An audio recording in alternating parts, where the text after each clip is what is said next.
ಬೆಂಗಳೂರಿನಲ್ಲಿ China virus ಕಾಣಿಸ್ಕೊಂಡಿದೆ. HMP virus ಅಂತ ಕರೀತಾರೆ. ಇದನ್ನ ಚೈನಾ ವೈರಸ್ ಅಂತ ಕರೀತಾರೆ. ಅದು ಕರ್ನಾಟಕಕ್ಕೆ ಬಂದಿದೆ ಅಂತೇಳಿ ಈಗಾಗಲೇ ಮಾಹಿತಿ ಸಿಕ್ಕಿದೆ. ಅದಕ್ಕೆ ಮುಂಜಾಗ್ರತಾ ಕ್ರಮಗಳನ್ನು ತಗೋಬೇಕು ಅಂತೇಳಿ ನಾನು ಹೆಲ್ತ್ ಡಿಪಾರ್ಟ್ಮೆಂಟ್ನವ್ರಿಗೆ ಸೂಚನೆ ಕೊಟ್ಟಿದ್ದೀನಿ.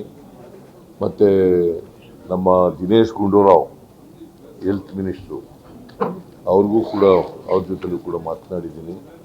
ಅವ್ರು ಈಗಾಗಲೇ ಸಭೆ ಕರೆದು ಸಭೆ ನಡೀತಾ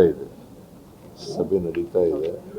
ಸೊ ನಾವೆಲ್ಲ ಮುಂಜಾಗ್ರತಾ ಕ್ರಮಗಳನ್ನು ತಗೊಳ್ತೀವಿ. ಅದನ್ನು ತಡೆಗಟ್ಟಲಿಕ್ಕೆ ಏನೇನು ಬೇಕು ಎಲ್ಲ ಕ್ರಮಗಳನ್ನು ಕೂಡ ಆರೋಗ್ಯ ಇಲಾಖೆ ಮತ್ತು